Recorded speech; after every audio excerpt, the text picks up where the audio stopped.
பரிசுத்த ஆவியானவருக்கு ஒரு ஹேபிட் என்னன்னா, அவர் எப்பவும் சப்போர்ட்டிவ், ஆதரிப்பார். இந்த சப்போர்ட்டிவ் கேரக்டர் அவருக்கு உண்டு. அவர் ஆதரிக்கிறவர், எல்லாரையும் சப்போர்ட் பண்ணுவார் பாருங்க. ஆமென். எப்ப இந்த அன்பின் சமுதாயம் வரும்னா, ஒருத்தரை சப்போர்ட் பண்ணணும், கை தூக்கி விடணும்.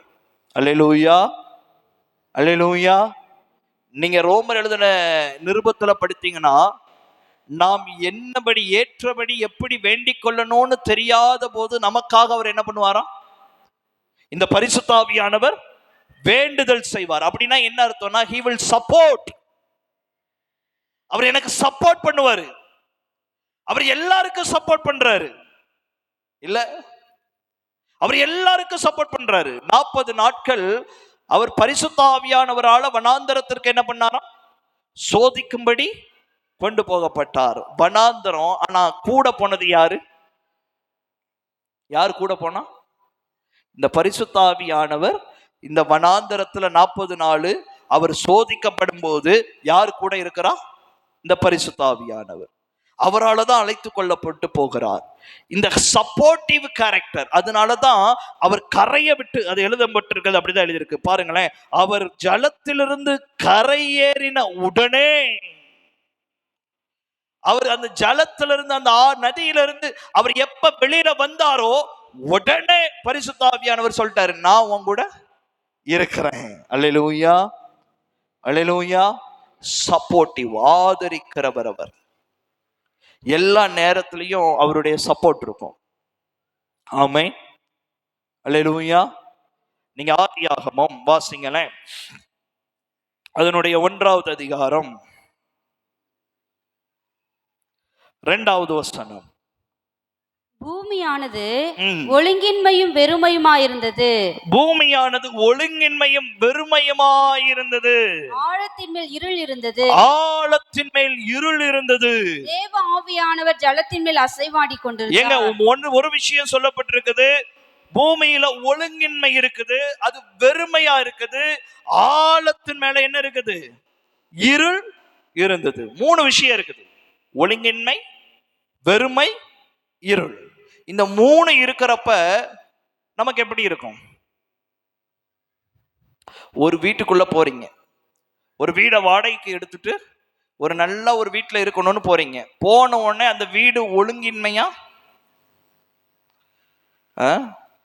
இங்க ஒரு ரூம் சம்பந்தம் இல்லாத இடத்துல கிச்சன் இருக்கு, கிச்சனுக்கு பக்கத்திலே பாத்ரூம் இருக்கு. ஹலோ, நான் பேசுறது எத்தனை பேருக்கு புரியுது? சம்பந்தம் இல்லாத இடத்துல கிச்சன் இருக்குது, கிச்சன் பக்கத்திலேயே பாத்ரூம் இருக்குது, பாத்ரூமை ஒட்டியே இன்னொரு ரூம் இருக்குது. பார்த்த உடனே தெரியுது இது இது இது என்னது? ஒரு ஒழுங்குக்குள்ள வராது அப்படின்னு. இந்த ஒழுங்கின்மை ஒன்று. 2வது வெறுமை. இல்ல, அதை பார்த்தா அப்படி ஒன்றும் பெருசா என்ன பண்ணல, சும்மா செங்கக்கட்டு கட்டி இருக்கு, அதை பூசவே இல்லை, இப்படி பட்டி பார்க்கவே இல்லை, எல்லாம் வெறுமையா இருக்குது. இதை வீடுன்னு சொல்றாங்க. வீட்டுக்குள்ள போனாலே தெரியுது, ஃபுல்லா வீட்டு ஃபுல்லா இருளா இருக்குது. பக்கத்துல இருந்து கொஞ்சம் கூட வெளிச்சம் வர்றதுக்கு வாய்ப்பே இல்லை. எந்த ஜன்னலும் என்ன பண்ணல, வீட்டுல வைக்கல, இருளா இருக்குது. இந்த வீட்டை பார்த்தா உங்களுக்கு எப்படி இருக்கும்? இப்படி வீட்டை பார்த்தீங்கன்னா எப்படி இருக்கும்?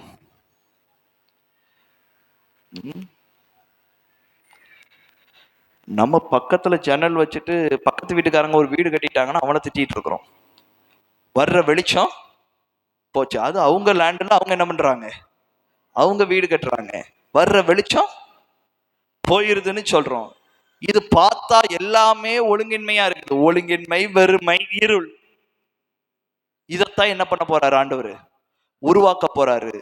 பார்த்த உடனே ஒரு சில நேரம் ஒழுங்கின்மையையும் வெறுமையும் இருளையும் பார்த்த உடனே நம்ம அப்செட் ஆயிடுவோம் பாருங்க. அதனால என்னமோ தெரியல, எல்லாருக்கும் முன்னாடி சப்போர்ட்டிவா நிக்கிறது இந்த பரிசுத்த ஆவியானவர். அவர் அசைவாடி கொண்டிருக்கிறார். அல்லேலூயா. அவர் அசைவாடினதுக்கு அப்புறம் தான் கிரியேஷனே. எத்தனை பேருக்கு புரியுது? அவர் அசைவாடினதுக்கு அப்புறம் தான் ஒரு சில உருவாக்கமே உண்டாகும். சும்மா இந்த ஆராதனையில புதுசா ஒண்ணு வந்துடாது. ஆவியானவர் அசைவாட ஆரம்பிச்சா மட்டும்தான் மாற்றங்கள் வரும். அதுக்குத்தான் பாடல், அதுக்குத்தான் நீங்க பேசணும்ல. வேதத்துல நல்லா சொல்லப்பட்டிருக்கு, அவர் துதிகளின் மத்தியில்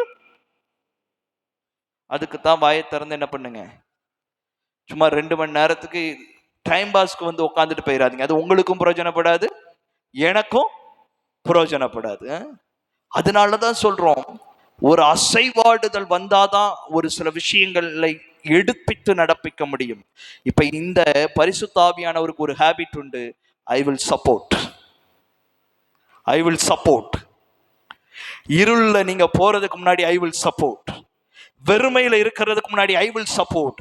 பிதாவையும் குமாரனும் வருவதற்கு முன்பே இந்த பரிசுத்த ஆவியானவர் தன்னுடைய காலை முதலில் வைத்து விட்டார். அல்லேலூயா, அல்லேலூயா. மார்க் எழுதின சுவிசேஷம் 1ஆம் அதிகாரம் 11ஆம் வசனம், பிதாவானவர் அடுத்து வர்றதுக்கு முன்னாடி யார் வந்துட்டா? ஒரு 6 மணி நேரம் பரிசுத்த ஆவியானவர் அங்க இருப்பார். ஆமென், அல்லேலூயா. ஒரு விஷயம் தொடங்குதுன்னா முதல்ல அவர் தான் என்ன பண்றாரு? அசைவாட ஆரம்பிக்கிறார்.